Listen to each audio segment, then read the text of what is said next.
Pá, como é que a gente faz isto mais barato? É sempre olhar para o ponto de vista do preço. Como é que não estamos a vender? Vamos baixar o preço. Não conseguimos fazer uma promoção. Chega ali uma altura que estão ali na corda bamba. A postura ideal é como é que eu vou acrescentar valor ao meu produto, ao meu serviço, ao meu negócio. O que é que eu posso para o meu mercado? E tu fazes esse processo. Tu já viste o que é que o teu cliente dá importância. Então tu acrescentas valor nesses locais.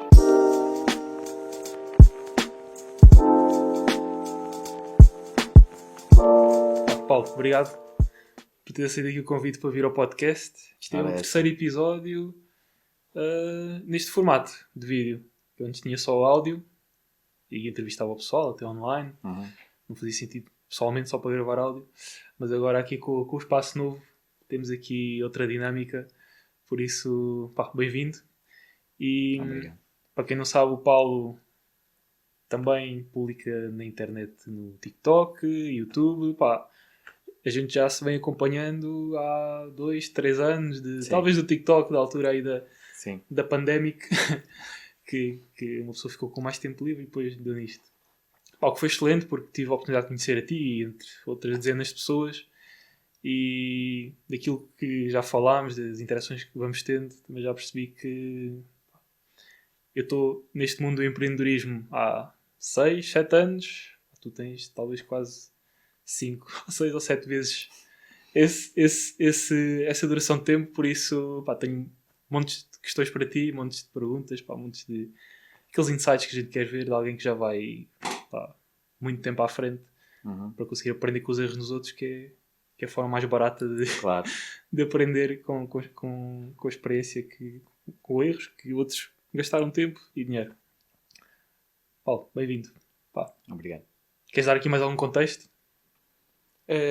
Só explicar que... Explica o que faz. Pronto, eu como sabes, sou empresário, né? Sim. Deixa-me só, desculpa interromper, que eu sei que te acabei de dar a palavra, mas o que me fascina, principalmente a mim, e de certeza que a malta também do outro lado, e muitas perguntas vão surgir disso, é o negócio em que tu estás pelo menos há mais tempo, ou que eu percebo que estás há mais tempo, que é a Central Mensageiro, não é? Sim, eu tenho a Central Mensageiro há quase 30 anos. Entrei na empresa quando tinha 21. Aliás, entrei na empresa mais cedo. Eu era estafeta, ou como dizem os brasileiros, motoboy, na empresa.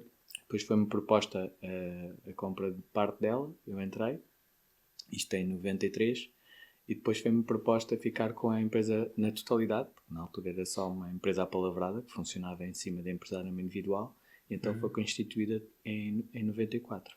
Mas na verdade a empresa existe já desde 93. Daí que façamos agora em maio 30 anos. Portanto, há 30 anos que sou empresário. Tu entraste na empresa e passado pouco tempo... Passado cerca de um ano fui convidado a ser sócio da empresa, a ficar com 50% dela. Okay, e um ano depois outros 50%. Okay. Eram quantas pessoas a trabalhar na altura que entraste? Quando eu entrei eram cerca de 11 pessoas, mas só tinha dinheiro para pagar a 8. Mais coisa, menos coisa. Portanto... Foi a minha primeira lição, foi ter comprado um negócio que estava à cabeça falido. E então tive de reformular um monte de coisas. Foi a minha primeira aprendizagem a esse nível. E como é que... Ou seja, quando tu entraste para a empresa, foi um convite de... Ou seja, com sweat equity? Ou tiveste que pagar essa cota? Não, tive de pagar a cota. Okay. Ou seja, foi teu interesse... Foste convidado, mas depois também teve que haver um interesse da tua parte, ok, quero assumir mais risco, mais responsabilidade nesta empresa. Sim, na altura o sócio de missionário, ele procurou uma pessoa cujo perfil pudesse servir a empresa, para não deixar o outro sócio também na mão, e pronto, fez uma proposta, chegámos a entendimento de valor, e eu fui contrair o empréstimo para pagar. Entraste na empresa financiaste a entrada na empresa. Sim. Eu na altura investiste no investimento de entrar na empresa. Sim. Na altura não tinha capacidade financeira, tinha de recorrer à banca e pronto, fiz lá as minhas continhas, entendi que dava, apresentei a proposta à banca e eles apoiaram-me, emprestaram-me o dinheiro. E depois, passado pouco tempo, não é um ano? Passado cerca de um ano, o outro sócio também quis sair. Eu aí já estava com mais à vontade, até porque o outro sócio tinha muita mania de utilizar dinheiro da empresa para desafios próprios, coisas particulares. E então, quando chegou à altura da cotização do que eu lhe teria de pagar pela cedência da cota, já era muito residual e foi pago imediatamente. Não tive de recorrer a ninguém. Portanto, fiquei nessa altura, a partir daí, com 100% da empresa. O sócio devia à empresa. O sócio devia muito dinheiro à empresa, então quase não tive de lhe pagar. E tu sabias que quando tomaste outra posição, tu já sabias do estado da empresa? Já nessa altura já sabia. Já estavas lá um ano? E nessa altura já tinha reconvertido a empresa de forma a se tornar capaz financeiramente. Ou seja, quando tu entraste com o sócio já existente e estava numa fase que era necessário reestruturação. Sim. E nesse período de um ano reestruturaste a empresa. Portanto, no ano em que tornaste 100% owner da empresa, já não, ou pelo menos os desafios já não eram tão grandes, é isso? Não, os desafios não eram tão grandes em termos de adaptação financeira, de eficácia. Ela já estava com uma base estrutural eficaz, agora precisava era do tempo para sanar a ferida. Essa ainda não estava sanada. E aquilo que tu referiste, esse outro ex-sócio, não é? Tanto na tua empresa como muitas outras, há muito mesmo malta da minha geração, malta, supostamente, que já deveria ter aprendido com mais alguns erros do pessoal como tu, que confunde muitas contas da empresa com as contas pessoais, e a gestão da empresa é ali feita de uma forma, especialmente quando são empresas familiares, não é? Que a empresa está a vender sacos de plástico, ou está a vender ração, ou qualquer coisa, só que depois tem lá as férias da família, tem lá os carros dos filhos. Isso vem nesses últimos 30 anos, o que é que tu tens visto que acontece com colegas teus e que tem melhorado ou até mesmo piorado? O exemplo mais comum é nem sequer se fazer contas. Portanto, não há um controlo. O exemplo mais comum é não haver controlo. Ponto. Isto tudo atrás de sensações. Estou a faturar mais, então posso gastar mais. Se estou a gastar mais do que estou a faturar, então tenho de faturar mais, mas muitas vezes quando se apercebem já é tarde e não há disponibilidade de mercado ou de liquidez. Um dos problemas mesmo de muitas empresas contabilisticamente fiáveis é a falta de liquidez. Exatamente porque não há disciplina em alguns processos, como processos de retenção, processos de investimento, de poupança, de mitigação de custos em relação a formas de lidar com os fornecedores, também os próprios prazos, de como se faz cobrar dos seus clientes, e é preciso disciplina a todos os níveis, em todas as direções. E não havendo essa disciplina e não havendo essa capacidade de controle, e são coisas que não são complicadas, são coisas de registro. Claro que hoje em dia há muitas ferramentas, não é? E na altura não, na altura é só ter uma íntima noção do que se está a passar na empresa. Para isso eu aconselho sempre terem um bom contabilista, que seja muito próximo, que dê feedback. A maior parte das empresas, das microempresas, pagam o IVA trimestral. Claro que o IVA trimestral vão ter uma amostra do que se passa na empresa com um atraso normal, se trabalharem com contabilistica que não dê assim um grande feedback, com um atraso de 4 a 5 meses. 4 a 5 meses hoje em dia é muito tempo para uma empresa ter de reagir a qualquer coisa. Então o ideal é, independentemente da periodicidade do IVA, haver uma disciplina de controlo mensal, para pelo menos passado 1 mês e meio, 2 meses do mês fechado, saber o que é que aconteceu, para saber o que é que se tem em contabilístico e se isso se reflete no fluxo de caixa da empresa, que também é importante. Sim, uma coisa é o que está no papel, outra coisa é o que está nas contas. Como é óbvio. Uma das lições que eu aprendi da pior maneira foi: estamos no positivo há tanto tempo, onde é que andou o dinheiro? Está o dinheiro. E tive de perceber o que é que se estava a passar. E há 30 anos atrás, hoje eu entendo o que estás a dizer, faço isso nas minhas empresas, mas hoje temos, há 30 anos atrás também talvez, mas hoje temos softwares que até integram já com os softwares de vendas, conseguimos ter vendas em tempo real, depende também do ramo do negócio. Sim, depende do ramo do negócio, há uns com mais dificuldades que outros. Exato. E o teu calculo que deduzo eu que seja um desses em que é mais difícil ter ali um feedback direto de quando é que é adjudicado um serviço e quando é que é feito o pagamento ou se são mensagens, mas talvez a gente já lá vá. No nosso caso, o que é mais difícil controlar são os custos, porque há muitas variáveis. Recursos humanos e infraestrutura, né? Veículos, consumíveis de veículos. Portanto, há muitas variáveis. Aquilo que eu estava a perguntar há pouco, e pá, já vamos à essência do negócio, que eu acho no negócio que é, ou pelo menos à primeira vista, um daqueles negócios tradicionais, não é? Estafetas, pá, restaurantes, papelarias, que as pessoas olham como... Pá, é um negócio como aos outros. As lavagens de automóveis, pá, este tipo de negócios mais aborrecidos, não é? Que já existem há décadas e décadas, desde sempre, mas que a verdade é que funcionam e que às vezes negócios, pá, uma simples papelaria, quando o projeto é bem montado, quando a experiência do utilizador é bem feita, é bem conseguida, aliás, quando o posicionamento, o marketing também é bem feito, aquele negócio que já existe há décadas e décadas, que, pá, tira números cá para fora, e eu faço essa análise a algumas empresas. No fundo, não existem bons e maus negócios. E existem boas e más empresas. Sim. E isso tem a ver com a forma como elas são tratadas ou geridas. Uma pergunta que me fazem muito é: achas que é boa altura? Qual é que achas o bom negócio para montar agora? Eu não tenho resposta para essa pessoa. Eu sei lá quem ele é. Não é? Eu não sei quem é a pessoa, não sei qual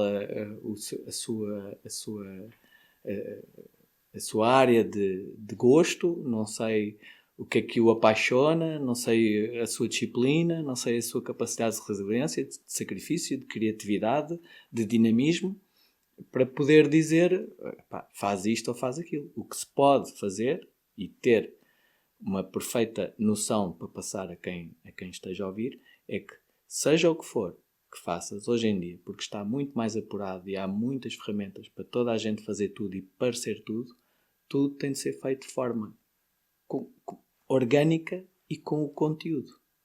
Porque eu sou de um tempo em que bastava trabalhar muito. Já não é assim. Qualquer pessoa há 30, 40, 50 anos atrás trabalhava muito, resultava. Hoje não, tem que se juntar estratégia, tem que se juntar inovação, tem que se juntar dinâmica, tem que se juntar uma disciplina de investimento, tem capacidade de adaptação, porque o mundo agora tem nuances de mudança vinculativas muito mais rápidas do que tinha antes. Nós demos na escola a Revolução Industrial. A Revolução Industrial demorou quase 500 anos a ser implementada. No entanto, vemos agora a Revolução de Comunicação. Durou cerca de cerca de 20 anos. Comunicação. Não falo da internet. A forma como se comunicava. Okay? Agora, com essa implementação da forma como se comunica, agora as mudanças são a períodos, os últimos foram a períodos de 5, 3 anos. E eu acho que vamos passar para 2 anos. Sim, portanto, ou menos. Ou menos. Mudanças vinculativas em todos os setores, transversal, e coisas condicionantes que nós temos de nos adaptar a cada 2 anos. Agora estás a ver. Numa empresa o objetivo de quase todas as empresas é escalar. Não é? É chegar a um ponto de estabilidade. E estar constantemente a ter de alterar e a ter de gerir nuances de mudanças vinculativas, falando assim num modo mais genérico, é muito complicado. E estavas a falar, eu estava a pensar até nas mudanças mais recentes, e estamos a falar de empresas tão grandes como a Google, que são os reis dos motores de busca, não é? Durante os vários... Quase desde sempre, né? Tivemos um período em que tivemos Yahoo e outros motores de busca, mas de um momento para o outro a Google assumiu o poder e assim ficou desde então. Estamos a falar já de décadas, né? Pelo menos uma década e meia em que isso acontece. E agora vem nova tecnologia, como tecnologia de inteligência artificial, que de repente, não é? Isto é uma coisa que já também tem vindo a ser desenvolvida há mais tempo, não assim tanto tempo, no entanto. Vem uma tecnologia de inteligência artificial, o ChatGPT, suportado pela Microsoft, que o potencial e a probabilidade de virar completamente o jogo super curto espaço de tempo, não estamos a falar de um período de 5 anos ou 10 anos que levou, por exemplo, uma Google a se estabelecer no mercado e a ter a sua relevância, em que talvez em 6 meses, um ano e meio, o gigante do mercado do motor de busca vê uma ameaça como estas no espaço de tão curto tempo, não é? Por isso, se aqui estamos a falar dos gigantes, então para um pequeno só Ricardo, há na história exemplos de gigantes que se resumiram em 6 meses. Vou-te dar um nome: Blockbuster. Sim. Era um gigante da distribuição de vídeo e em 6 meses, bum, implodiu. Veio uma Netflix, outros serviços de streaming. Eles implodiram antes disso. Bastou ouvir os canais de filmes. Pronto. Ou seja, só aumentaram o número de canais numa estrutura já existente e um gigante mundial deixou de existir. E, portanto, vês? Agora, e isto ensina-nos o quê? Que nada é eterno.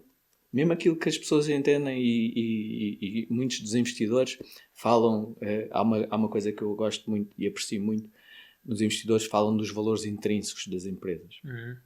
Repara, qual é o valor intrínseco agora da Google como estando o ChatGPT a aparecer? O mesmo. Mas a ameaça de continuidade no mercado é muito grande. Portanto, o valor intrínseco, que é uma métrica lógica, não será tão lógica assim. Ou pode não ser verdadeira. É relativa, não é?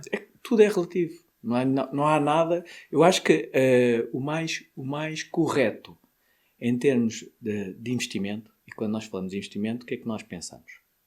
No investimento é no futuro. No prazo. Numa crença para futuro.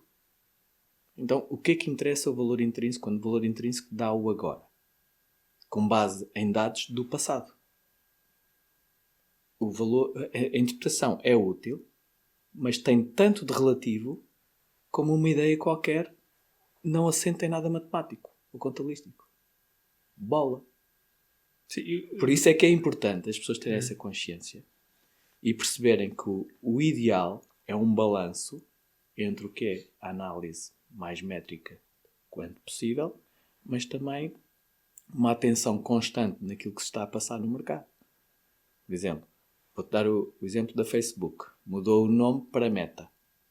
A mudança do nome para Meta não foi para anunciar ao mundo que estavam agora a fazer a migração para blockchain, para depois integrar uma mesma plataforma do género em metaverso. Foi só para marketing. Porque, embora tenham todo o dinheiro do mundo para pagar todo o tipo de tecnicidade, o que é certo é que na cultura dos desenvolvedores de inteligência artificial, e muitos deles em cima e assentes nessa tecnologia que viabiliza a coisa, que é a blockchain, não há sequer vontade ideológica de trabalhar para alguém como o Facebook ou como a Meta. Portanto, por muito dinheiro que ele tenha para pagar às pessoas, não consegue contratar os melhores técnicos. E por isso é que a Facebook não tem mais utilizadores, tem menos. E ao olhar para o que está a acontecer, eu tenho muitas reticências que aquela estrutura consiga ter futuro. Posso estar enganado, adaptar, mas acho muito difícil. Sim, epá, o valor intrínseco, eu não sei se estavas a referir a valores mais analíticos, técnicos de números. O valor intrínseco é sempre analítico. Ok, é o valor o fundamental da empresa. Sim. Pronto. Mesmo para a análise de empresas, cotadas em bolsa, ou até mesmo investimentos em imobiliário, mais do que as métricas, uma rentabilidade, um yield, bruto, líquido, cash on cash, taxas de ocupação e tudo mais. E são tudo dados assentes ou no passado ou num presente muito próximo, não é? Uma coisa que meses, talvez, dados de meses. Isso, embora determinado negócio seja bom no Excel, não é? E o Excel faz sempre parte do acompanhamento, claro, da análise dos investimentos. Aquele imóvel ou aquela localização pode ser uma má aposta pelo fundamental, pelas pessoas que lá estão, pela intenção que existe naquela zona, não ser viável a longo prazo. Isto em imóveis em que nós investimos, especialmente se for para arrendamento, quem quer tirar partido a sério do investimento imobiliário, está com um negócio anos e anos, muitas das vezes até ao final das nossas vidas, ou pelo menos um par de décadas, 2, 3, 4 décadas, sim, até mudarmos de ideia e queremos fazer outra coisa qualquer. Ou seja, os números no momento são importantes, percebemos ver qual foi a taxa de crescimento, mas perceber também o porquê. Os fundamentais do mercado. Qual é que é a procura, quem é que está a procurar e porquê. Exatamente. Quais são os contextos dessa pessoa, se esse contexto... Tocaste no melhor ponto de todos, aquele que eu prefiro, que é o porquê. Porquê que isto é capaz de funcionar? Porque repare, e tu já me conheces já há tempo suficiente para saberes que eu te sigo uma linha de raciocínio. O que é o como, o que é a coisa mais simples, o como é às vezes elaborado, o porquê é que é muito relativo. E nós vemos exemplos desses até em empresas que toda a gente conhece, para te explicar o que e como, porquê de uma empresa como a Apple, por exemplo. O que nós já sabemos, dispositivos eletrónicos, como através de um software próprio, de uma linha de comunicação própria, de uma user-friendly própria, portanto, tentar incutir uma singularidade, e depois o porquê. Status. Eles trabalham a singularidade para chegar à razão de venda deles, que é o status. Status quem? Põe o preço mais caro, para depois as pessoas que compram um iPhone não só sabem que têm uma solução singular, como demonstram que tiveram capacidade para essa solução singular. São servidos de duas maneiras, mas pagam mais por isso. Essa é a diferença. Esse é o porquê. Okay? E tens vários exemplos no nosso mercado, tanto nacional como mundial, em que o porquê da existência da empresa não é necessariamente aquele que as pessoas veem como o negócio. Temos o caso da McDonald's também. Esse deve estar a par. O negócio da McDonald's não é restauração. Sim. Não é? Pensei que havia aqui uma notícia mais recente, mas não, o negócio deles é imobiliário. É imobiliário. Esse filme explica exatamente o quê, o como e o porquê. Portanto, é neste porquê, e é uma coisa que eu gosto de sensibilizar as pessoas para tomarem atenção. As pessoas que decidem empreender têm de se focar no porquê da sua empresa, o que é que elas solucionam, o que é que elas servem. Porque, e tu vês isto também em coisas simples, mesmo até no local onde tu moras. Há um café que abre, e cá em Portugal é muito comum, 2 portas ao lado, outro café. Qual é que vai vingar? Os 2 são cafés. É o quê? Café. Como é que fazem? Servem bolos, servem cafés, bebidas, né? É o como. Agora, porquê? E é no porquê que eles têm de trabalhar. Porquê? E aquele é mais barato? Se aquele é mais barato, não vai conseguir pagar tanto aos funcionários, em princípio. Isto partindo do Sim, princípio. O negócio tradicional... Estou a dar um exemplo da restauração, e na restauração é um bocado ingrato, porque o que define o preço de venda é o metro quadrado da restauração. Mas presumindo que na mesma rua conseguiram o mesmo valor de metro quadrado. Então depois vão esgrimir com outros quiproquós. A qualidade do produto versus o preço. Não é guerra dos preços. Cá em Portugal há muito aquela cultura de vou comprar mais barato. Eu tenho a cultura exatamente ao contrário. Eu quando vejo uma coisa barata, eu não quero. Porque se aquela coisa resulta como barata, eu pergunto porquê. Então, foram aplicados os melhores materiais? Foram utilizados os melhores produtos? Foram as melhores pessoas que montaram isto? Eu geralmente opto pela segunda ou terceira. Porque aí faço usufruto da minha ignorância, de não conhecer o processo que levou àquele preço, mas pelo menos salvaguardo a hipótese de não estar a comprar aquilo onde foram aplicados os piores materiais, onde foram utilizados os piores recursos humanos, a pior assemblagem, para resultar como barato. Exato, piores condições de trabalho. Tudo. E tudo que seja. Concordo, e quem está a assistir também pode pensar isto, que às vezes pagar mais não significa que estamos a comprar melhor, mas quem tem de tomar muitas decisões, e todos nós tomamos milhares e milhares de decisões por dia, é que estatisticamente essa abordagem vai fazer com que estatisticamente consigas sempre o melhor produto para o valor do que olhar sempre para o mais barato. E concordo contigo, em Portugal, mesmo não só os consumidores como os próprios empresários. Pá, como é que a gente faz isto mais barato? É sempre olhar para o ponto de vista do preço. Como é que não estamos a vender, vamos baixar o preço. Não conseguimos fazer uma promoção. Pá, chega ali uma altura que estão ali na corda bamba.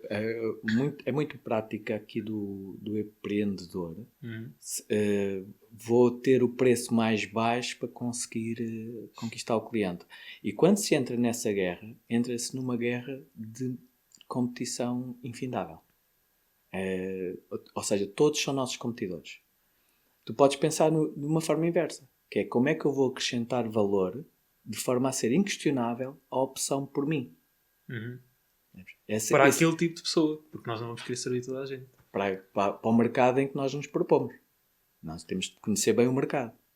Portanto, qualquer negócio tem de conhecer o seu mercado. Perceber o que é que o mercado quer, ouvir o mercado, escutar muito bem, não é levar todos como razão, mas ter uma comunicação muito direta. Eu conheço empresários em que os clientes fazem reclamações e eles estão a justificar-se. Ou seja, eu quando vejo alguém a justificar-se em relação a reclamações, eu fico logo com a impressão que não estão a ouvir. Estão a desculpar-se. Estão a empurrar com a barriga. Percebes? E a postura não tem de ser essa. A postura ideal é como é que eu vou acrescentar valor ao meu produto, ao meu serviço, ao meu negócio. O que é que eu posso para o meu mercado? E tu fazes esse processo. Eu sei que tu fazes. Por exemplo, tu já viste o que é que o teu cliente dá importância. Então tu acrescentas valor nesses locais. Exato. Seja a casa de banho, seja a cozinha. Porque é aquele público que tu serviço. É aquela pessoa que vai e quer uma renda de há 10 anos atrás, que existem. Tu vais para fora de Lisboa, okay? Onde a construção, historicamente, é feita por empreiteiros, microempreiteiros, pequenos empreiteiros, que fazem aquilo com um arquiteto que conhecem há 50 anos e fazem aquilo com o dinheiro deles. Muitos têm financiamento da banca, mas muitos até fazem com capitais próprios. E com o arquiteto do conhecimento deles, com o gosto deles. Só que o mercado que eles servem não tem a idade deles, nem tem o gosto deles. Pois. O mercado que eles servem é um mercado mais jovem. Percebes? Depois chegas tu, compras algumas frações, dás uma roupagem jovem e eficaz, e o teu imóvel sai logo. E eles construíram uma urbanização inteira, demora. Está ali a engatar. Lá está, porque embora agora haja pouca oferta de mercado, e agora essas coisas até, mesmo as menos boas, até estão a sair todas. O que é certo é que, apurando, e se nós queremos velocidade, e velocidade é aquilo que te pode dar mais valor em termos de retorno ao investimento, não é? Tens de te posicionar pela diferenciação. E a diferenciação parte sempre de uma pergunta: porquê? Porquê que a pessoa me compraria a mim? Percebes? Então, como é que eu tenho de fazer para esse porquê se anular? Para satisfazer a necessidade da pessoa. Para deixar de ser uma interrogação e passar a ser uma razão. Exato. E falaste isso dos arrendamentos, é verdade. E a maior parte do público-alvo que eu trabalho é pessoal mais rotativo, trabalhadores deslocados, malta que está 1, 2 anos na fração. E até há valores que pratico, chegou uma altura, observei a concorrência no mercado, assim, mas porque é que as pessoas escolhem uma casa com 40, 45 metros quadrados por 30% mais do preço, quando no mesmo mercado existem casas com 70, 80 metros quadrados por menos de 30% do preço e vejo os listings, ficam lá semanas e meses, e nos meus imóveis, uma semana, 2, 3, um mês no máximo, dependendo da localização, aquilo voa. Ou seja, o processo de desenvolvimento foi com base num porquê, mas parece que só depois, quando com o teste em prática, não é que eu confirmei e percebi o que intrinsecamente eu já estava a desenvolver, que é este tipo de público-alvo, das duas uma. Se é público deslocado, quer ter bola de chatices. Receberam o contacto, foram aprovados, foram selecionados na candidatura, começam para a semana, começam para o mês que vem. Tem que resolver uma data de coisas, tem que mudar de localização, tem que tratar de... se forem pessoal de fora, tem que tratar mais algumas coisas, mas pronto, não tem muita coisa para fazer e vão ter que entrar. E são pessoas que vêm de Lisboa, do Porto, de outras localizações e precisam de ir para ali, até mesmo empresas têm um projeto qualquer lá e precisam de pôr lá pessoas, pá, e não querem cá estar. A pessoa agora vai precisar de subsídio não sei do quê e vai precisar também de ajuda para equipar uma casa, blá blá blá. Tirando todas essas objeções, mesmo sendo mais caro, se o produto tiver eletrodomésticos, tiver as mobílias, até se tiver serviços adicionais, limpezas, internet incluída, esse tipo de coisas, esse público-alvo não se vai importar de pagar mais porque dá o valor ao produto que tu estás a criar. Claro.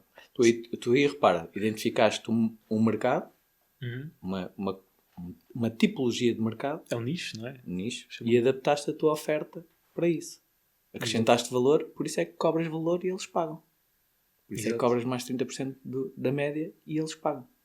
Eles estão a pagar esse valor que tu acrescentaste. E é o tipo de público-alvo também me dá... Ou seja, não é um custo, mas é uma receita adicional por este valor, retorno. Por este valor adicional, e o próprio público-alvo que atrai causa menos despesa. Ou seja, claro, se for competir por preço, não é? Vou pôr mais barato. Pá, teria aqui um público-alvo que quer pagar menos pela casa, está habituado a rendas de 220 euros, 250 euros e quer mais do mesmo. Só que depois é pessoal que já acha que está a pagar demais, não é? Está a pagar menos, mas já acha que está a pagar demais. Há qualquer coisa na casa, é logo, chateiam mais, não é? A luz fundiu-se. Ligar, a luz fundiu-se. São 2 euros, 3 euros. É em cima de uma cadeira e substituir. Enquanto que este tipo de público-alvo está mais alinhado com o negócio. Sim. Está mais alinhado com o porquê. Não é? E facilita as coisas. É mais dinâmico, mais atual. É mais dinâmica, é mais atual, a comunicação é muito mais simples, assume logo à partida que toda a gente vai ser responsiva em WhatsApp, em e-mails, em outras plataformas que utilizamos para partilhar ficheiros, por exemplo. Certo. Enquanto que talvez outro segmento de mercado fosse gerar mais atrito e se as pessoas se não se adaptassem ao meu sistema, ou como eu tenho as coisas montadas, iria causar mais transtorno, iria gastar mais dinheiro em gestão, iria gastar mais tempo em dores de cabeça. Claro.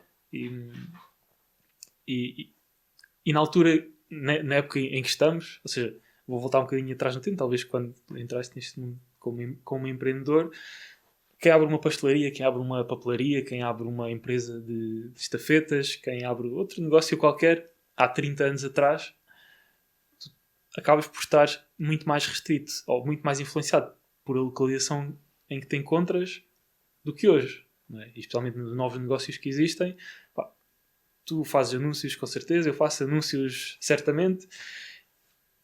E nós ao escolhemos um nicho de mercado, nós já não temos que lidar com clientes que não fazem sentido ao nosso porquê. Exato, eu estava a ouvir até ao fim, porque quando se trabalha nichos, e hoje em dia há ferramentas que podes até sectorizar o público-alvo. Okay? E mesmo não sectorizo, podes dar ao luxo de ter tanta marca. Quando se trabalha nichos, não é preciso fazer publicidade. Essa parte é muito engraçada. Porque o que tu precisas é de ser solução única para aquele setor. E sendo solução única para aquele setor comunica per si. Sim, verdade. Entendes? Então, a publicidade é um custo extra que te vai diversificar. Muitas vezes, eu uma vez fiz publicidade numa rádio.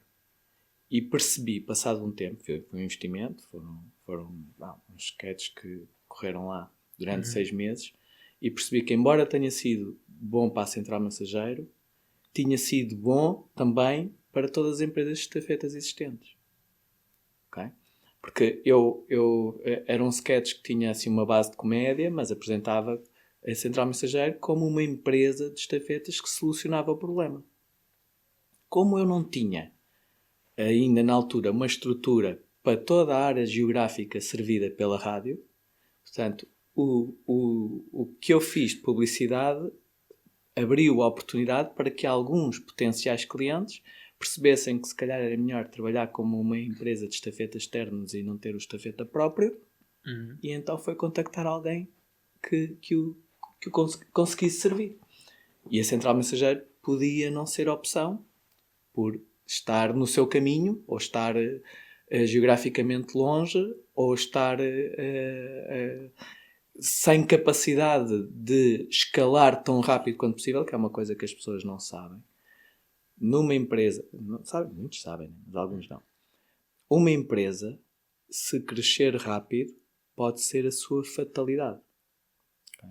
Não há interesse em crescimento rápido. Há interesse em crescimento, mas ele tem de ser estruturado e apoiado. O crescimento rápido, o que é que implica? No mercado que não seja de relação económica direta, que não é serviço prestado, serviço pago, há um prazo para o pagamento do serviço prestado.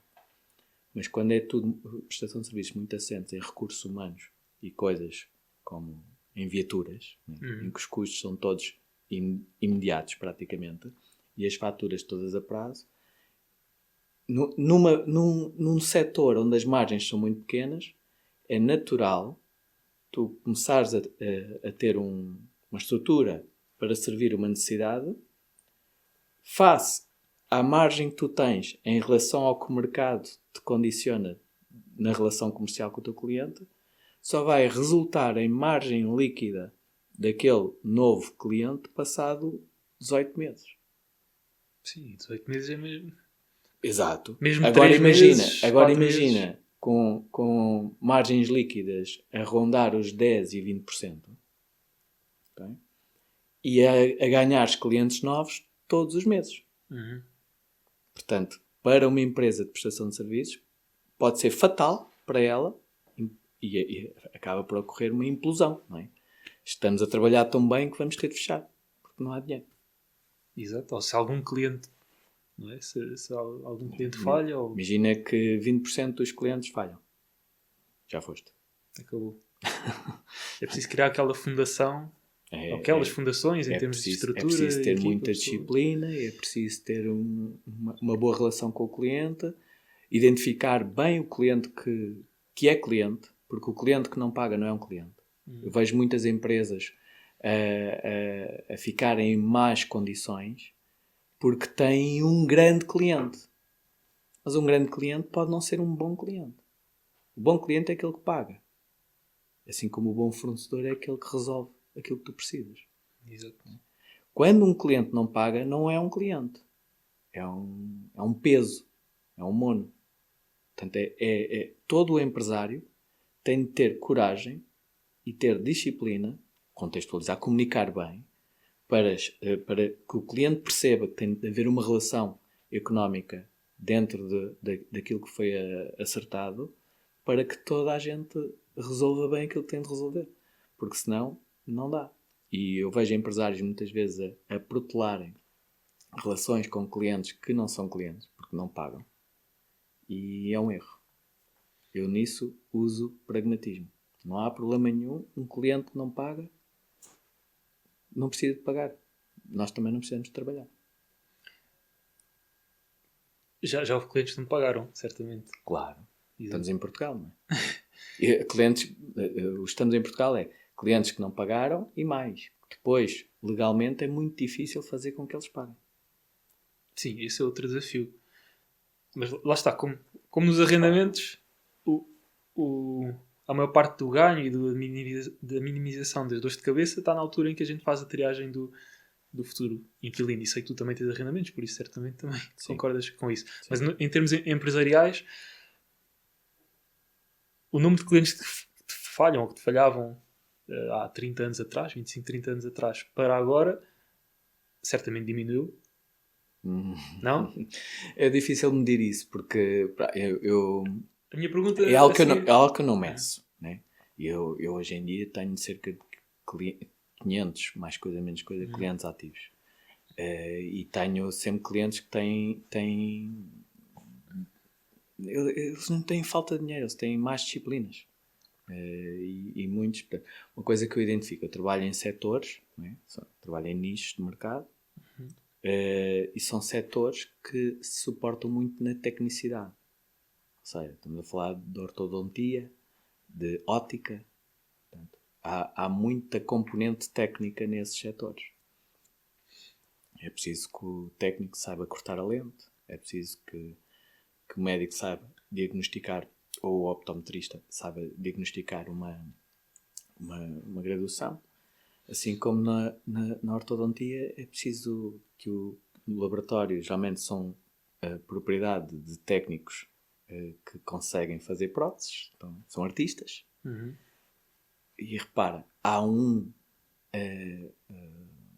buraco quase entre aquilo que tu tens de ser para conseguires aplicar o que e o como e aquilo que tu tens de ser para depois o como ter a complementaridade da parte administrativa, da parte de gestão e não só completo pela parte da tecnicidade. Okay? Eu faço próteses. Sou excelente a fazer próteses. Mas não criei um sistema administrativo de controle de faturas e de pagamento das mesmas. Não tenho uma gestão de fluxo de caixa. Atribuo isso à recepcionista, que foi contratada para ser recepcionista. Uhum. E ela gosta mais de redes sociais. Já foste. Cria uma má administração, uma má prática diária, que depois vai disputar em quebra de serviço, falta de pagamento, quebra de serviço. Não consegue servir o seu cliente, quebra a confiança. Uhum. E então começa ali aquilo que nós vemos. Eu vejo isso, como eu trabalho em setores, vejo isso quase transversalmente. Aliás, até vou mais longe. Quando eu comecei a entrar no mercado das próteses dentárias, da distribuição das próteses dentárias, essas empresas, durante muitos anos, as que tinham dimensão, tinham margens suficientes para ter estruturas de estafetas próprias. E com essas margens suficientes que eles tinham, conseguiam pagar tudo aos estafetas. Os estafetas faziam o que queriam, mas como era próprio, havia uma relação muito próxima e tudo corria bem. Quando houve a crise financeira, todos os setores foram apertados. Toda a gente teve de reequacionar como é que operava para baixar custos, para manter a rentabilidade, para conseguir passar pelo aquele período da crise financeira. Então foi nessa altura que eu comecei a atacar as próteses dentárias, pouco após, e com resultados. A pouco e pouco, as empresas que tinham estruturas próprias ou faziam-se usar aqueles mainstreams, aqueles oligarcas da distribuição que nós conhecemos, que não são tão rápidos quanto esse setor precisa. Eu apresentei-me como uma solução de velocidade e com uma estrutura que é só velocidade e compromisso. Portanto, as pessoas sabem sempre a que horas é que nós passamos nos sítios todos. E então criei essa comunicação de forma a eles reconhecerem-nos valor, passarem a mandar o serviço por nós, abdicando ou do fornecedor que tinham na altura porque tinha menos velocidade que nós, ou de estrutura própria porque era mais cara do que uma solução em parceria com a Central Mensageiro. E foi um caminho que foi feito assim. Aqueles que não... Eu contactei vários. Inicialmente a parte comercial fui eu que fiz. Depois pus um comercial, mas inicialmente fui eu. Aqueles que eu detectei que tinham dimensão suficiente para nós termos uma excelente solução, manterem o nível de serviço ou até melhorarem o nível de serviço e melhorarem até a cobertura geográfica em termos de mercado, para eles. Aqueles que não viram a nós como solução deixaram de existir. Mas não foi porque não viram a nós. Assim como não viram a nós, não viram um monte de coisas. Percebes? E então, isto está tudo certo, está tudo bem.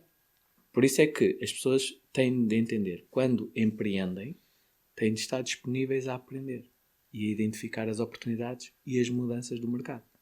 Porque senão pode ser fatal para si.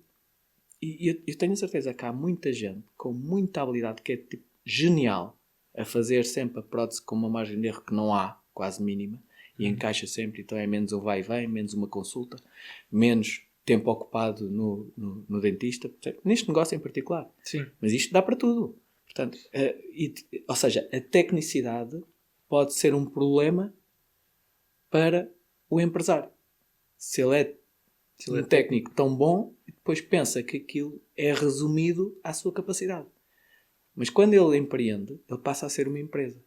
E uma empresa tem uma necessidade não só de gestão de outras formas, de um controle de outra forma, para se ter uma proximidade com o que se está a passar e tornar-se eficaz e com possibilidade de escalar. Exato.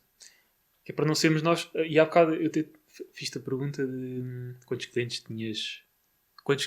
Qual o número, a evolução do número de maus clientes tinhas tido ao longo do tempo. Disseste não fazia essa estatística, mas isto depois ia terminar esta pergunta, que é o que é que fazes hoje, e se calhar não fazias anteriormente, para logo à partida, quando é criada uma nova parceria, quando é assinado aquele novo contrato, que estás a assinar um contrato ou estás a estabelecer uma nova parceria ou um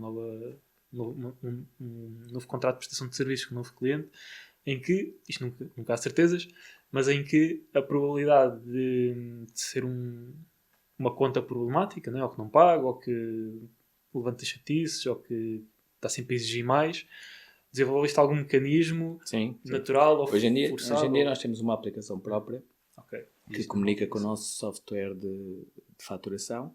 Quando um cliente acumula 3 faturas não liquidadas, é suspendido o acesso à plataforma. Portanto, o meu cliente já não consegue criar mais serviços. Ele é logo avisado disso à partida, logo no início. Logo no início ele sabe que se porventura, não interessa por que razão, a pessoa teve de férias, quem paga foi passear o cão e nunca mais voltou, ou foi comprar tabaco e nunca mais voltou, não interessa. 3 faturas não pagas, é imediatamente suspenso o acesso. Geralmente ligam para nós e nós desbloqueamos imediatamente o acesso. Porque nós não queremos ser um problema para o nosso cliente. Mas ele fica a saber naquele momento que foi por causa disso. É algo que tem de resolver rápido.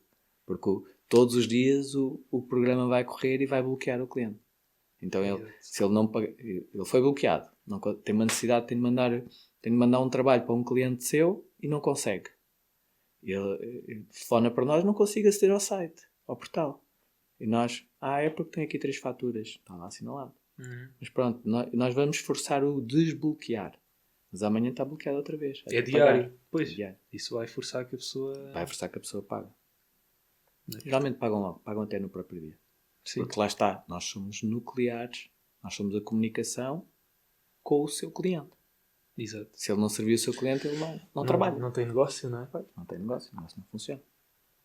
Ou seja, mas é um mecanismo já pós-venda. Porque a pessoa vai ser estimulada. A pessoa já sabe, na altura em o contrato, certamente, ou no contrato, ou em conversa, a pessoa sabe que isso vai acontecer se não pagar. Mas mesmo na fase de qualificação do vosso cliente, se tu consegues logo ver alguns indicadores e há bocado eu percebi que inerentemente isso acontece, percebes que a parceria com esse novo cliente vai permitir a você expandir por outra localização, ou que o cliente tem estrutura e tem uma administração que é compatível com o nível de serviço que vocês com a minha prestam. experiência, e quando faço o contacto comercial, com a minha experiência eu sei logo... não sei nada, né? Mas sinto alguma preparação mais apurada ou menos apurada a todos os níveis. Se eu estou a falar com alguém que tem possibilidade e acredito que vá escalar ou não. E isso vê-se logo pela forma como a pessoa fala até do seu próprio negócio. Não é? Ou seja, alguém que diz, eu vendo próteses de pernas e o negócio está bom, vendemos 100 próteses por mês e assim é que está bom, não quero mais. Sim, também temos esses casos. E não querem mais e pronto. E está tudo certo.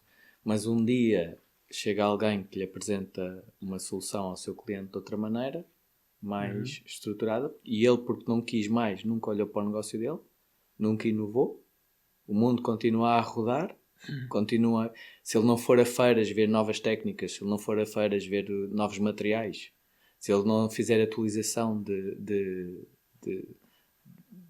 tipos de montagem, de tipos de moldagem, de tudo, é uma questão de tempo até ele ficar inoperacional. Sim, ser colocado fora do mercado. Portanto, isso é mas é muito importante, a verdade, isso que é outra coisa que eu quero dar. Isto em termos genéricos, não estamos a falar das próteses para as pernas, estamos a falar da central mensageira, não estamos a falar da compra de imóveis. O período em que se está bem é só um período pontual. Exato. Portanto, temos de ter a certeza absoluta que vai haver mais vezes que não estamos bem. lá por estarmos bem, não quer dizer que esse período vai dar continuidade. Temos de estar exatamente tão alerta no mercado e tão dinâmicos no mercado, tão disponíveis para ler o mercado, como quando estamos mal. Percebes?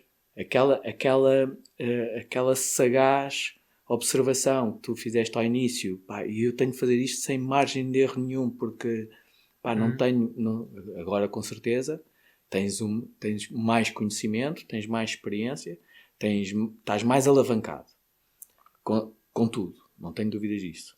O que não podes deixar é que porque tenhas isso, então estás convencido que vai continuar a resultar. Sim. Aquele gatilho mental inicial tem de continuar. E muita atenção. Eu preparo-me a mim mesmo assim. Sempre que eu estou bem, penso, agora tenho de detectar o quanto antes, o que é que me vai deixar mal e quanto é que eu vou ficar mal e resolver. E tentar que isso não aconteça e, se acontecer, ter um plano de execução. Exato. Isso é o mais difícil. Porque a pessoa, é o mais difícil. Pá, para isso precisas de humildade. Humildade, acompanhada de resiliência, persistência, porque estás bem, está tudo a funcionar. Exato. E sentes-te maior, estás lá em cima. Estás com clientes todos os dias, estás cada vez a faturar mais, cada vez a comprar mais barato, a tua margem aumentou, os clientes estão todos a pagar, estás com uma liquidez brutal, está tudo a funcionar muito bem. Exato, até o dia em que não. E pá, isto é algo que eu acho que se vai aprendendo à medida que o tempo passa. Claro que as características da pessoa e a forma como a pessoa se educa e a perspectiva que tem sobre isto é sobre a vida em geral mesmo. Uma coisa é o negócio e outra coisa é a vida. Eu acho que não é bem assim, as coisas estão intimamente relacionadas. A nossa vida, o negócio é parte. Há uma coisa que eu costumo dizer, Ricardo: cada pessoa que constitui uma família é empreendedora, está a empreender. Uma família tem de ter organização, não ao nível como uma empresa, porque não tens de fazer, não tens as regras das empresas, nem tens a possibilidade de escala como as empresas, obviamente, mas tens de tornar eficiente. A família tem de se tornar eficiente. Sim. Nas necessidades que são básicas, primeiro, de sobrevivência, um local para viver e comida para comer, e depois ir acrescentando aquilo que estabeleceu para si como ambição em termos de estilo de vida. Okay? Mas a família, o casal, está numa missão que tem a ver com empreender. Sim. Tem de estruturar, tem de ter controlo das finanças, contas. Tem que haver comunicação, tem de haver equipa. Exatamente. Tem de haver disponibilidade para aprender a ler o que se está a passar, para se adaptar. Entendes? Porque, ou seja, tudo é empreender. Não quer dizer que venham a ser empresários. Empresário é outra coisa. Aliás, eu empresário, e uma das coisas que se diz, que é aí frase clichê, só és empresário e depois de falir 3 vezes. E o pessoal que não entende esta linguagem pensa, ele faliu 3 vezes, como é que é? Que estupidez. Claro que precisas de falir 3 vezes para ser empresário. Senão, tu até lá não tens nenhuma prova de fogo. Qual é a prova de fogo de uma pessoa que tu já alguma vez deste mal? Já. Pronto. Mais que uma vez. Não foram 3? Pronto, estás no processo, estás no caminho. Agora, alguém que inicia um negócio e nunca se dê mal, ele está num estado ilusório. Oxalá se dê bem para o resto da sua vida e aquilo continue. Mas é difícil. Mas eu não conheço ninguém que se tenha dado bem sem antes se dar mal. Portanto, é preciso perceber que só é empresário mesmo quem consegue passar por essa ilusão e depois desilusão ao nível de catástrofe. Não é 0, é menos qualquer coisa, e ainda assim conseguir articular de maneira a dar a volta a isso tudo. Esse é que é o empresário. Isto, somos todos humanos, não é? Mas é dessa forma que a pessoa também vai dar valor ao que estavas ao que referiste há pouco. Tu, tal como em qualquer mercado, isto é cíclico. E há momentos em que estamos a passar mal, não temos fluxo de caixa, os clientes não pagam, ou vem uma crise qualquer que faz com que a gente não consiga abrir o negócio. E são esses momentos que fazem com que a gente passe a conhecer... Ou seja, nós desconhecemos aquilo que desconhecemos. E é nestas fases que a gente percebe, ok, isto eu não estava toda à espera, nem sequer conseguia esperar, ou seja, não conseguia sequer pensar na minha cabeça, pá, isto vem uma crise e eu vou ter que estar 6 meses com a loja fechada. Nunca passa pela cabeça das pessoas, não é? Certo. Isto sequer nunca passou pela uma parte da nossa cabeça, muito menos de comerciantes e tudo mais. Certo. O que é que acontece nestas alturas? E é isso que vai percebendo, é isso que vai fazendo crescer para que quando te sentires lá no topo, quando isto está a rolar, tenho clientes, tenho novo departamento, a equipa está a trabalhar super bem, e perceber, não só dentro da nossa própria cabeça, porque isso também acho que, e ultimamente tenho esforçado cada vez mais para este raciocínio de o que é que me pode mandar abaixo, ou o que é que pode ser prejudicial, ou o que é que pode mudar no mercado que prejudique um dos meus negócios, é também exteriorizar essa necessidade de perceber que os fatores externos é que podem existir para além da nossa cabeça. Nós só sabemos aquilo que nós sabemos e desconhecemos o que desconhecemos.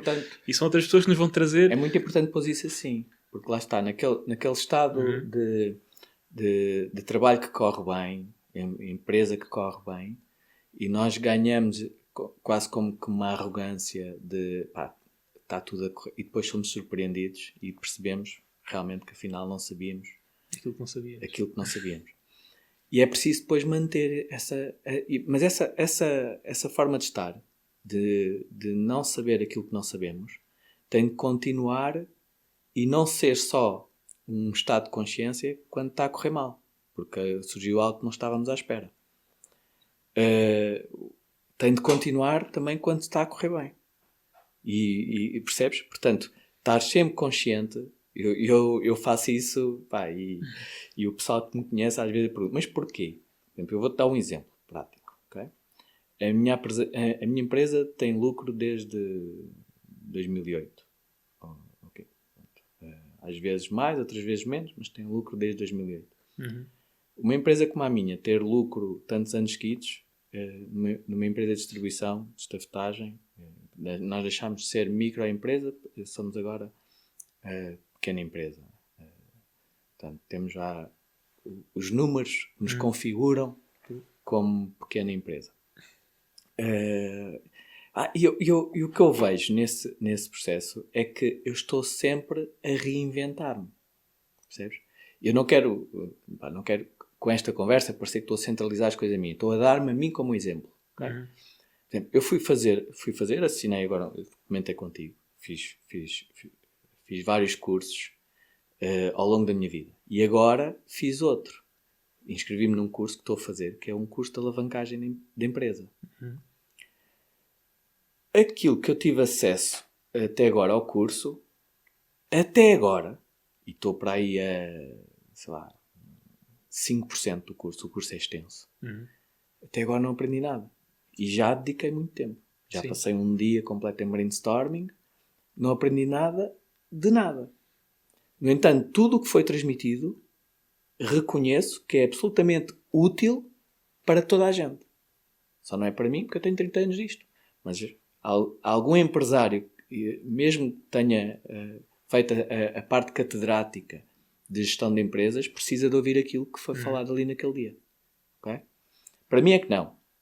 Mas a questão é, então se para ti não, porquê é que compraste o curso?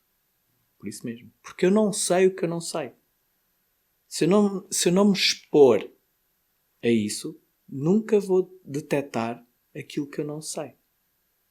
Eu acredito, imagina que nos conteúdos do curso nivelado a 100%, 95% não é nada de novo para mim. Eu já sei.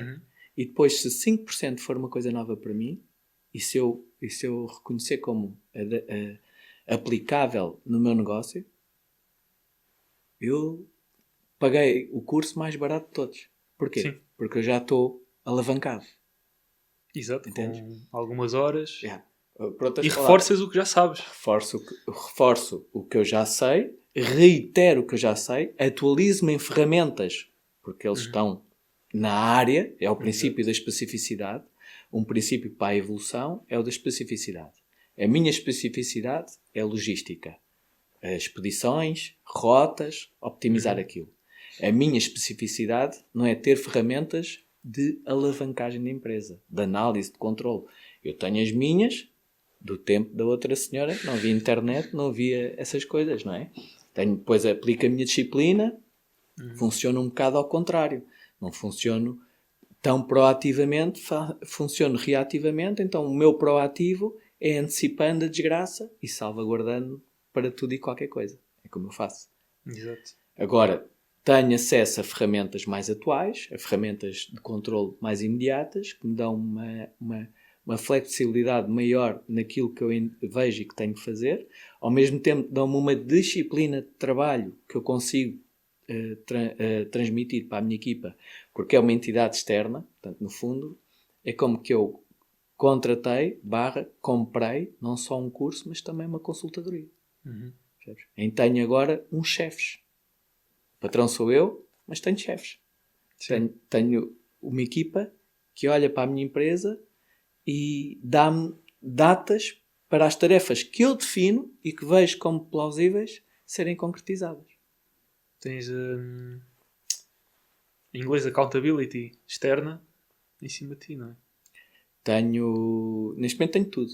Tudo aquilo que é pertinente para a empresa em cima de mim. Em termos de projeto. Agora estás a perguntar o que é que eu faço na empresa? Não, estou a dizer, com esta nova abordagem que tomaste, acrescentaste ou colocaste em cima da empresa ou em paralelo com a empresa. Acrescentei na empresa uma missão melhor estruturada. A empresa sabia a sua missão, mas contávamos lá chegar pelo nosso conteúdo. E agora não contamos lá chegar só pelo nosso conteúdo. Nós agora vamos desafiar novos mercados, desafiar novas áreas, vamos preparar-nos nesse sentido, vamos comunicar, porque hoje em dia é muito importante a percepção. Em muitos sítios, para nós entrarmos, é importante a percepção, não é um conteúdo. Entendes? Não é aquilo que tu és capaz de fazer, é a percepção daquilo que tu és capaz de fazer. E conseguires dar o entregável. Tu tens... Repara, mas trabalhar a percepção é muito complicado. Eu sou uma pequena empresa. E eu estou neste momento a morder, entre aspas, calcanhares a empresas que são multinacionais. São de grandes grupos económicos. Como é que um cliente com algum critério, um cliente com alguma dimensão, que trabalha com um grande operador logístico, depois chega lá a Central Mensageiro, que é uma formiga neste mundo, mas porquê é que eu havia de trabalhar com Central Mensageiro? Se eu já trabalho com este gigante. Então eu tenho de mudar, tenho de trabalhar a percepção de valor da Central Mensageiro para ser equacionável em relação... Porque senão morremos na praia. Não chegamos à parte em que explicamos o que é que conseguimos resolver de problemas dele. Porque eu sei quais são os problemas dele. E sei que nós conseguimos resolver. Eu identifico o cliente e identifico nichos de negócio onde sou melhor a solucionar as premissas desse setor, desse negócio. Mas não consigo, porque vivemos num mundo de comunicação, não consigo que o decisor tenha a percepção, e muitas vezes nas multinacionais os decisores estão fora de Portugal. Sim. Portanto, quem tem a pasta em Portugal, a direção, valida-nos, e depois como é que eu comunico ao ponto do administrador que está na Holanda, por exemplo, dar o aval? Exato. Okay. Tens o desafio de convencer, não... Estás a negociar indiretamente com um terceiro através Exato. Portanto, foi reconhecendo esta minha pequenez que eu percebi havia coisas que eu não sabia. Então há que tentar procurar onde é que eu vou ter essas coisas. Onde é que eu vou aprender essas coisas. Onde é que eu vou passar a ser possível executar essas coisas. Para acrescentar valor à empresa, para continuar a crescer, para estar cada vez mais preparado para reagir às adversidades que possam surgir. Exato. E no início da conversa até referiste que o objetivo de qualquer empresário, alguém que tem uma empresa, é que o negócio cresça e estabilize. Não. Primeiro, que o negócio estabilize e depois cresça. Estabilize e depois cresça.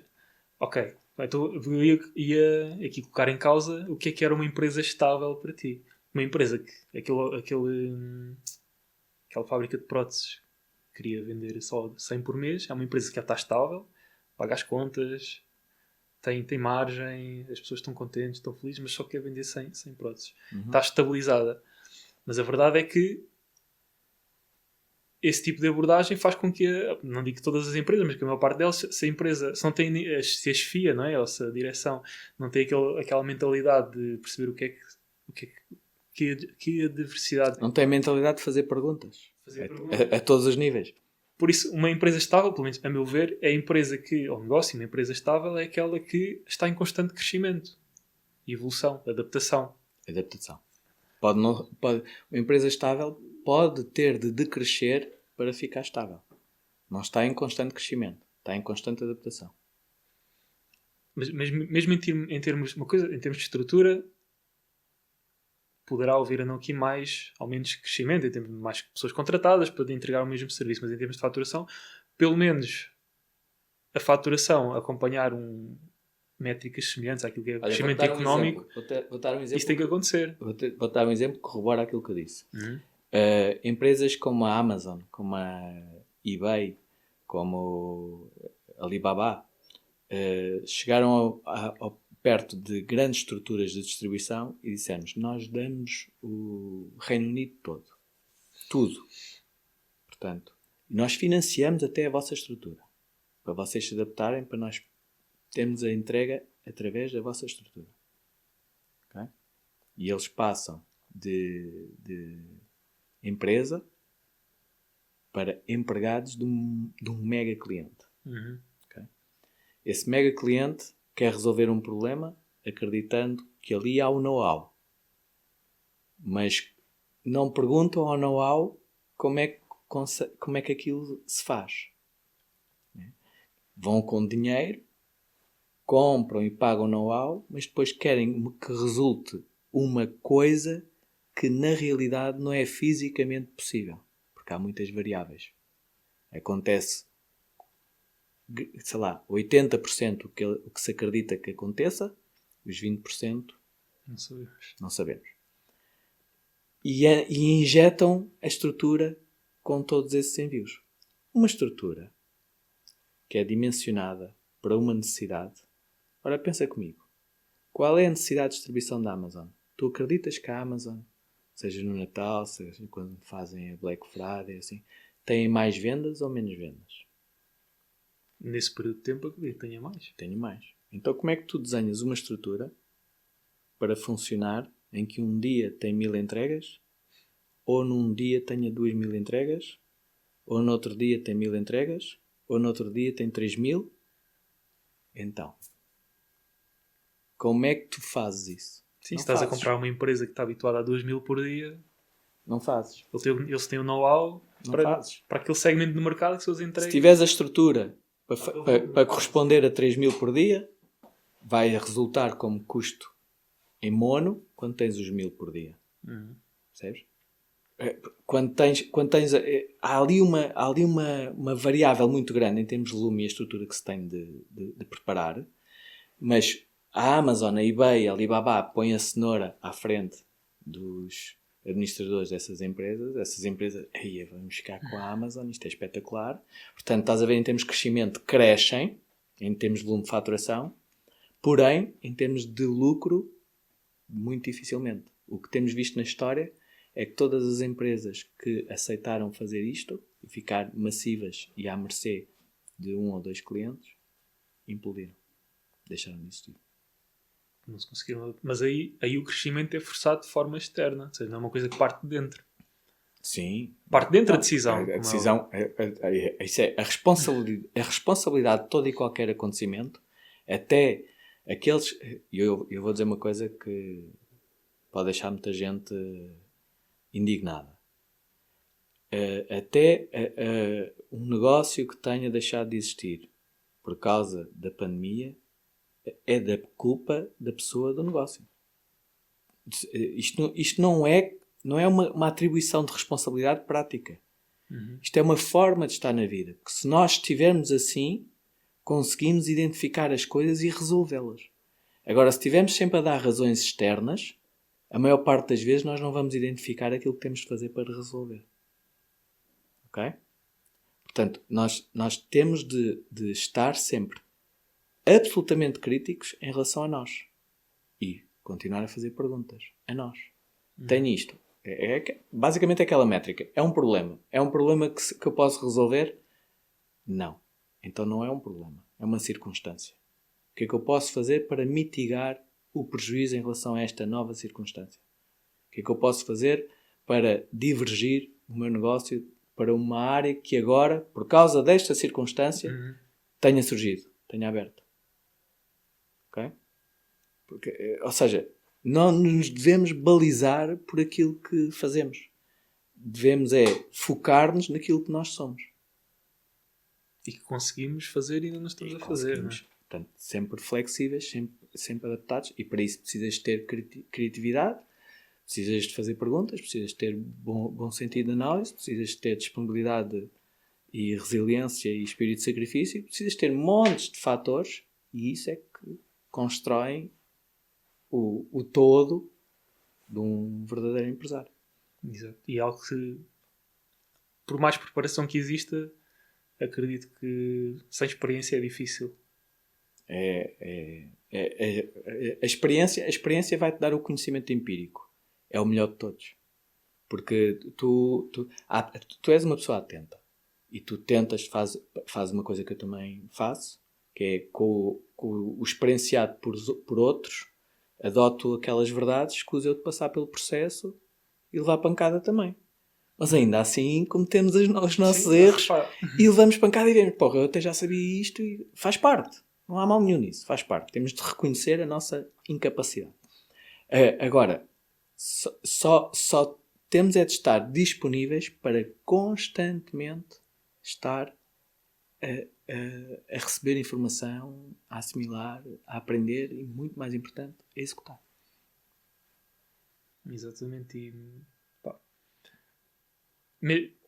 as situações de adversidade, mesmo que tenhas o conhecimento todo, tu parece que reaprendes por necessidade, não é? Sim. Ou seja, tu até podes conhecer tudo, como é que se gera uma empresa, como é que se analisa o fluxo de caixa, como é que se contrata pessoas, e depois quando aquela não sabias que ias contratar uma pessoa que era tão fundamental e tu nem sequer te apercebias disso, e eu já percebi no passado de outros negócios que tive, de empresa, de pessoas que entravam, tinham pontos fundamentais do negócio que eu não reconhecia. Ou seja, quando eu digo pontos, é contactos, é o modo de trabalhar, é contactos que já traziam, conhecimento mais técnico de mercado, aquilo que fosse.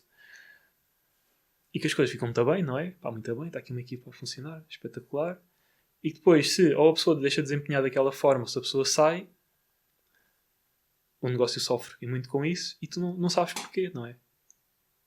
E se calhar até já tinhas formado na faculdade, ou tiraste um curso, ou aquilo que seja, de conhecer as expectativas das pessoas, mais do que o salário, perceber o porquê das pessoas estarem ali, o porquê das empresas, não é? Tu, mesmo na faculdade, até se calhar no secundário, de certeza que toda a gente já passou por aquele processo que é: vamos criar uma empresa.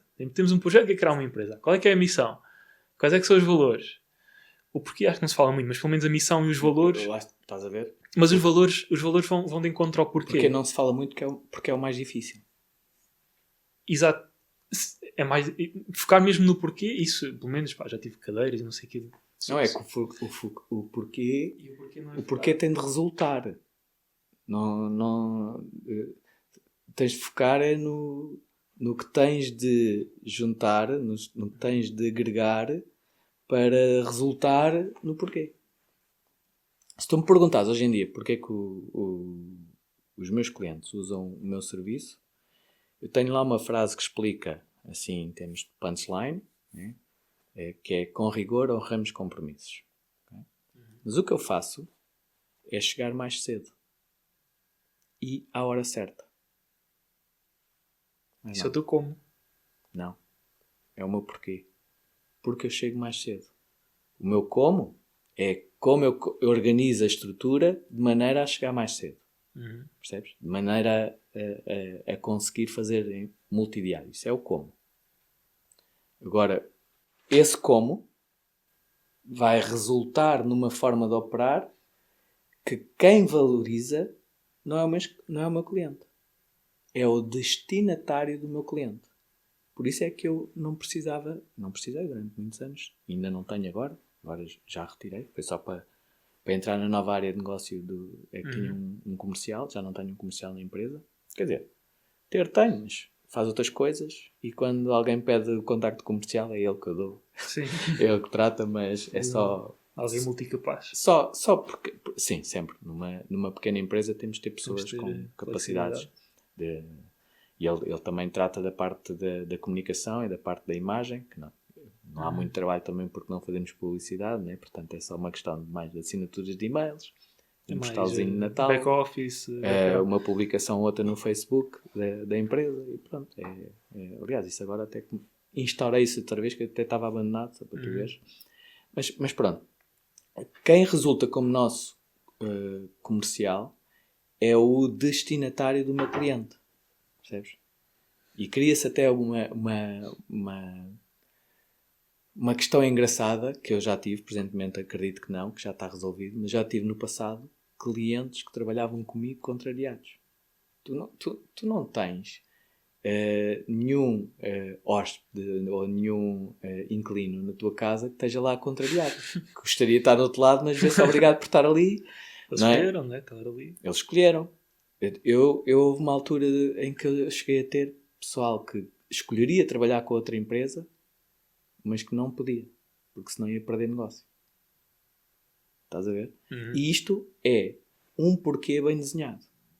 Porquê? Porque o cliente dele não lhe comprava se ele não comprasse a mim. Isto demora muito tempo a preparar. E a perceber. O raciocínio que eu estava a levar agora tem a ver exatamente com... Estava a referir... tu reaprendes as coisas com a experiência. Tu até tiveste o curso, tiraste o curso de alavancagem nas empresas, outra coisa qualquer.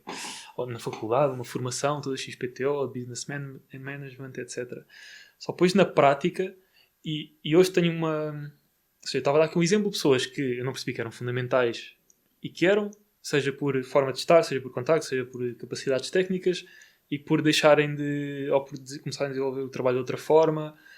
Porque lá está, o porquê dessas pessoas estarem a trabalhar comigo, neste caso, e contigo, os teus colaboradores, deixa de ser servido. E a partir desse momento a pessoa até pode ter...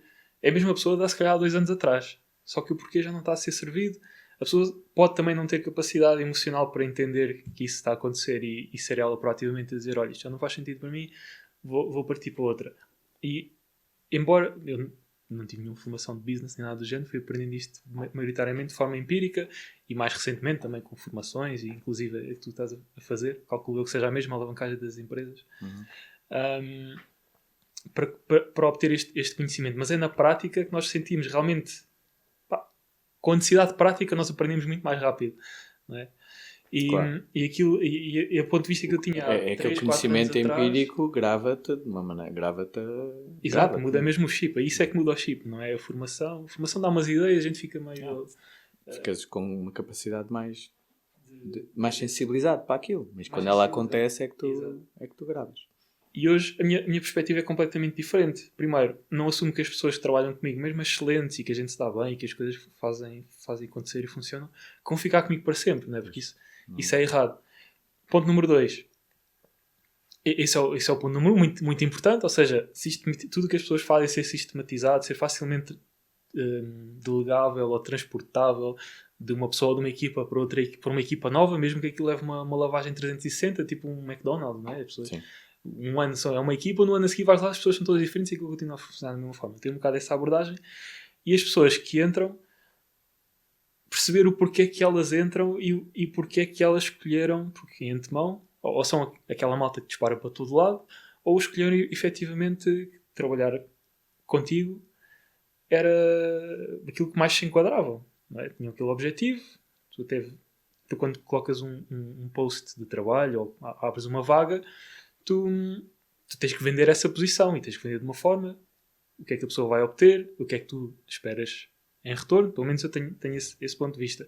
E especialmente quando existe uma exposição online e que as pessoas já conhecem mais ou menos qual é que é a tua onda, quais são os teus valores, pelo conteúdo que tu fazes, pela forma como falas, pela forma como partilhas as tuas ideias, vai ser mais fácil, eu sinto que isso é drasticamente mais fácil contratar alguém alinhado do que pôr um post no Net Empregos ou no Facebook ou noutra plataforma qualquer e começar a tirar as pessoas por aí. Portanto, isso ajuda muito.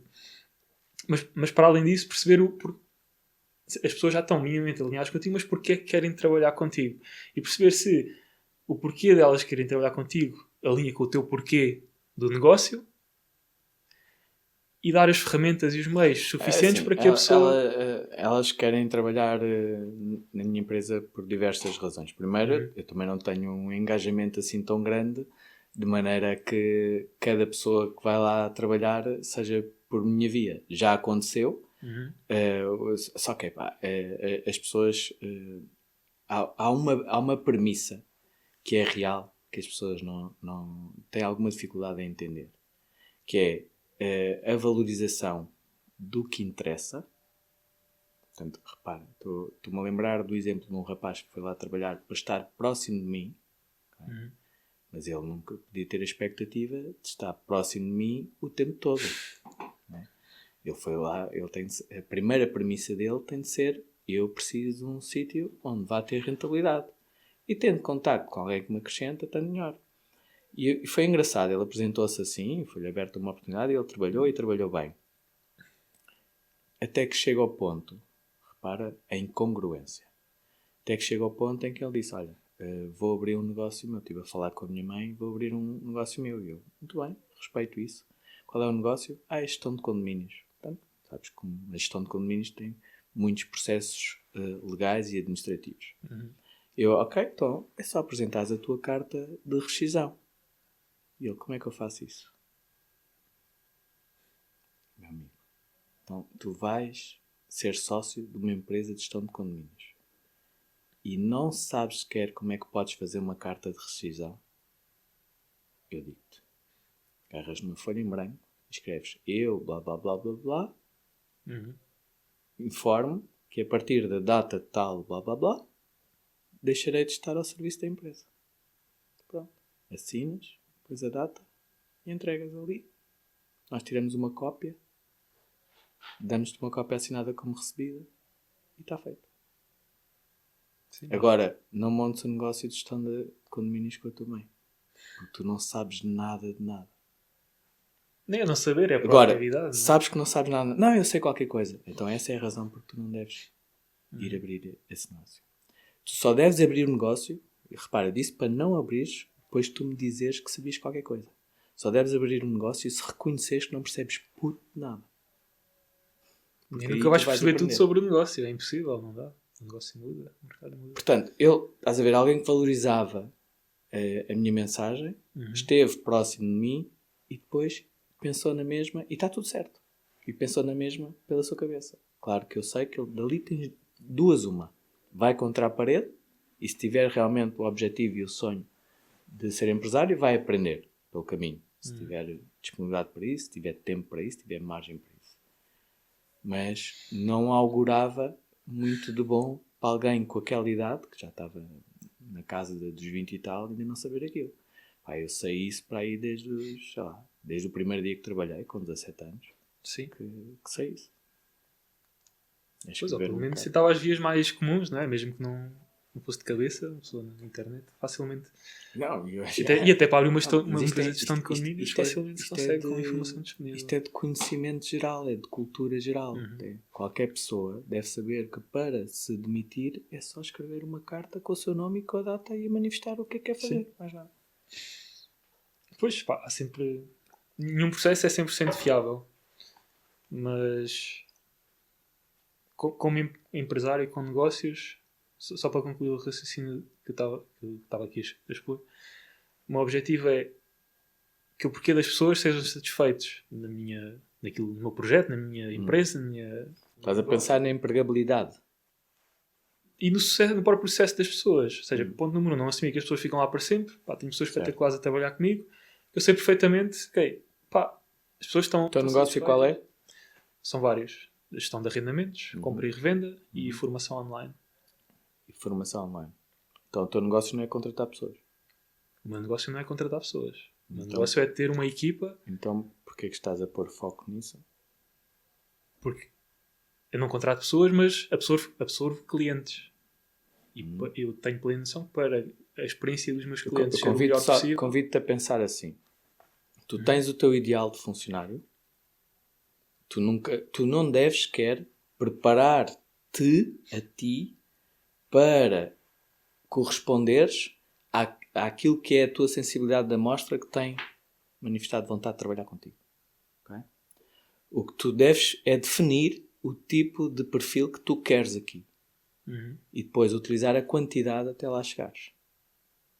Contratas se não funcionar outro, e outro, e outro, e outro. Pode ser 5, pode ser 1, pode ser 50, até chegares ao perfil que tu defines. Tens de primeiro definir o perfil da pessoa que te serve. E depois é que passas essa fase. Aquela pessoa que te serve, o que é que ela precisa para ser feliz? E vês-se na tua forma de estar e de condições que consegues proporcionar, se consegues servir aquela pessoa. Sim. Percebes? Agora, se estiveres nesse desafio, e agora, e habitua a uma coisa, Ricardo. Nós já temos vários perfis de pessoas. Temos pessoas que são nómadas, a maior parte não sabe. Nós todos vivemos a sociedade funciona numa forma muito sedentária. Moramos ali, crescemos ali, somos dali. Estás a ver? Sim. O que é certo é que no nosso perfil há dois tipos. Há uns que são os sedentários e há outros que são os nómadas. E há muitos nómadas. Por isso é que a nossa espécie também se deu tão bem, porque ocupou território e até adiantaria. A maior parte é nómada. Por isso é que a maior parte também se tem de distrair. Porque eles não conseguem fixar-se. Percebes? Então se estiverem distraídos, mais fácil, com pequenos gatilhos, mais fácil é eles ficarem no mesmo sítio. Se não conseguirem ser distraídos, eles vão ter de andar. Portanto, isto também funciona na própria dinâmica de empregabilidade. Eu tenho a situação um bocado facilitada, porque o meu trabalho, muitos deles, é na rua, né? Então eu sirvo mesmo os nómadas. Porém, o pessoal de escritório já tem de ser ali uma gestão. Mas que anda na rua, o nómada... O nómada precisa de movimento. Percebes? Porque, ou seja, eu estava aqui a perceber o que me querias dizer, era até mesmo as pessoas saltarem de emprego para emprego ou de localização para localização. Isso às vezes é como elas servem a sua necessidade de nómada. Mas tu podes ter um nómada aqui, fixo, a trabalhar por 30 anos. Tens é de identificar se ele é nómada e dar-lhe tarefas onde ele se movimenta. Portanto, essa pessoa, lá está. Tu identificas naquela pessoa que a tua estrutura... Primeiro, a pessoa tem que ser tecnicamente...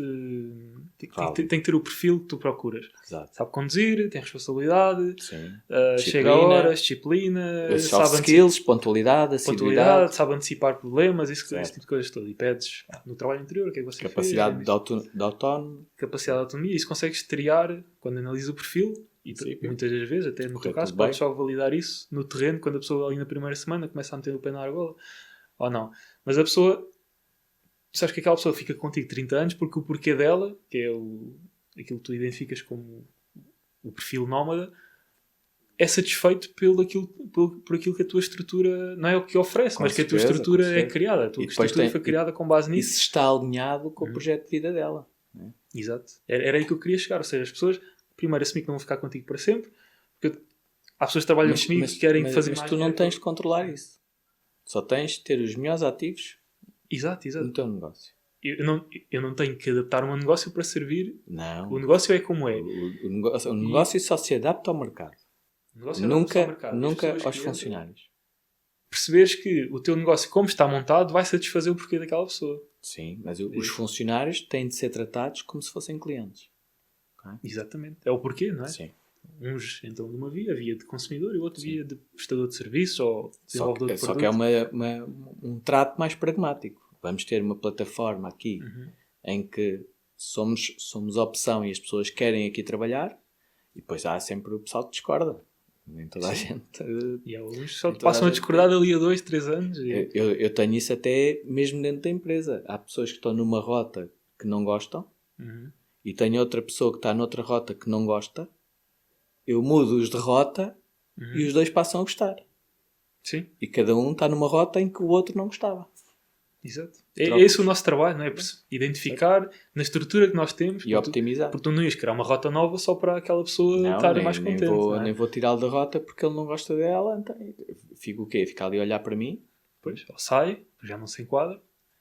E eu percebo isto porque eu também andei na rua, né? Eu também tinha a rota da minha preferência e percebi que a maior parte até nem gostava da rota que eu fazia quando eu era empregado da Central Mensageiro.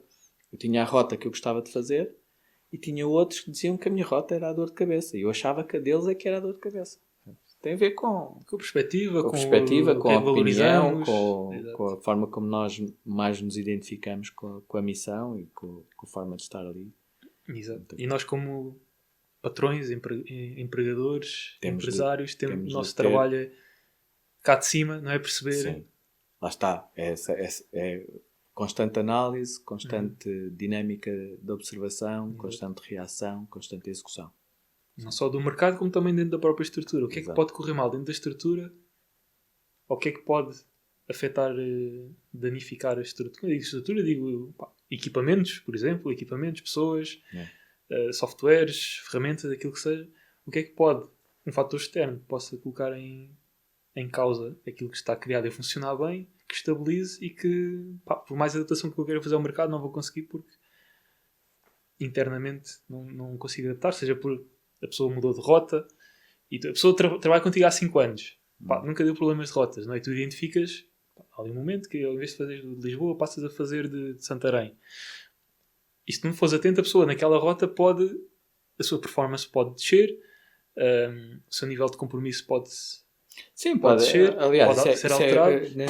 Na minha atividade é muito direto isso é logo no imediato. E aliás, eu tenho uma forma de comunicar com eles que o feedback é imediato.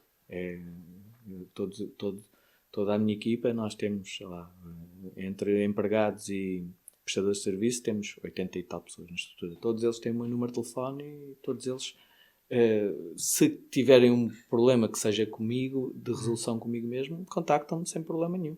E eu falo com eles e falo se é mesmo comigo. Se não for mesmo comigo, eu encaminho para ele tratar com quem está a chefiá-lo. Mas se é mesmo comigo, sou eu que trato. E todos eles falam e passam logo esse feedback. Olha, alteraram-me esta rota, eu não pedi, a imposição foi tal. E eu aí tento apurar as razões. Tenho a confiança nos coordenadores, mas eles foi por alguma razão. Eu só vou saber qual é que foi a razão. E a maior parte das vezes, 99% das vezes, está tudo certo. Fica tudo resolvido. Yeah. Mas esse trabalho, e voltando, só para concluir, o valor que se dá a esta abordagem de querer saber das pessoas desta forma, não é? Querer saber das pessoas da forma genérica, que é pagar um bom ordenado. Não, temos de estar a tratar. Estar a tratar das pessoas. Esse tipo de sensibilidade só surgiu por no passado ter errado, não ter tido essa abordagem e sofrer na pele com isso, pessoas a saírem, isso afetar valores de faturação. E aprendeste. E aprendi da hard way, não é? Uma das 3, pelo menos. Sim, os teus funcionários são a empresa. E tu tens de cuidar da empresa, assim como tens de arranjar soluções para os clientes e ativar o que é o teu propósito na empresa, a tua missão, né? Mas aquele núcleo é como uma família. Como há bocado fizeste a analogia bem, que nós, ao empreender, dá para tudo na vida, dá para o nosso circuito de amizades, para a nossa família, para o nosso trabalho. E empreender dentro da empresa todos os setores da empresa. O grupo que presta o serviço, os clientes, os fornecedores. Tratar bem todos os setores da empresa. Não, outro erro que eu vejo em alguns empresários é o tratar mal os fornecedores. Tipo, como eu pago, trato de uma forma mais menos amável. E isso é um erro, porque o que é que tu achas que do outro lado vão sentir? E nós, por muito que tenhamos a melhor gestão emocional, somos sempre pessoas que reagimos a estímulos, não é? Portanto, se houver uma amabilidade sempre constante no trato, estás a criar parcerias, estás a criar sinergias, estás a criar uma rede de pessoas que estão disponíveis para ti. E depois vão correspondendo com todos os desafios. Exato. Porque, para além da disponibilidade com que se assumem, é do interesse dessas pessoas que a relação, ou que o serviço delas beneficie o teu. Isso também foi uma aprendizagem da minha parte. Eu nem sempre fui a pessoa que sou para com os meus empregados. Mas também numa altura em que não podia. Repara, quando eu entrei na sociedade da Central Mensageiro, eu tinha 21 anos. E estava a chefiar algumas pessoas que tinham 30, 40. Eu se não tivesse aplicado uma postura, às vezes, pouco amável, não tinha conseguido disciplinar algumas pessoas. Portanto, há que saber reagir em cada situação. Claro que agora já, por via das circunstâncias, pela dimensão da empresa, pelo acumulado de experiência, eu agora já atingi um status em termos empresariais. Já me reconhecem que é o líder. Okay? Naquela altura, eu estava muito no princípio, era difícil verem-me e aceitarem-me como líder. Então tive de ter um tipo de postura. Agora tenho outro. E o resultado é o mesmo. Sim. É que a equipa... Lá está. E tiveste que adaptar. Se calhar tivesse a postura que tinhas anteriormente. E várias vezes errei. Ao aplicar esse pragmatismo, ao aplicar uma assertividade mais direta, menos contextualizada, porque entendia que não tinha de explicar nada. Agora, entendo na mesma que não tenho de explicar nada, mas explico um bocadinho. E sou mais comedido nas palavras. Exato. E pronto. E sou na mesma pragmático, sou na mesma assertivo, mas sou mais amável. Tudo tem de ser adaptado, não é? Exato. A abordagem que tinhas com 21 anos, se tivesse hoje, se calhar não estava lá ninguém. E os tempos também são outros. Não só o choque geracional que existia dentro da empresa nessa altura, e eu era o mais novo, como agora sou um dos mais velhos, né? E a sociedade também funciona diferente em relação à comunicação. Portanto, agora, eu sei que agora vou dizer uma coisa que vai aleijar a muita gente, mas agora os miúdos que têm 18 anos, muitos deles, não todos felizmente, temos aí pessoas muito capazes e eu identifico sempre genialidade na juventude. Mas grande parte tem uma idade mental de 14, em que tu dizes qualquer coisa mais diretivamente e eles abanam todos, né? E portanto é preciso fazer gestão disso, porque nós também não queremos afetar as pessoas, queremos comunicar normalmente. Comunicar e educá-las também. E educá-las e ativar o melhor delas para a empresa, é isso que se quer. Exato. Obrigado, Paulo, pela partilha. É um gosto. Eu gosto sempre de partilhar, como tu sabes. Estão aqui 30 aninhos, não é? Sumarizados em não sei quanto tempo é que vamos. Muito tempo. Já algum. Obrigado. Tu tens as tuas redes também. Eu vou deixar na descrição do podcast, do YouTube. E vamos de fazer mais episódios como este. Também de outras temáticas que acho que seria interessante a gente discutir aqui, nomeadamente dentro do imobiliário, até mesmo a economia como um todo. Acho que da percepção que eu tenho, não é? Aquilo que estavas a falar há pouco, da percepção que eu tenho, seria aqui uma conversa boa entre nós.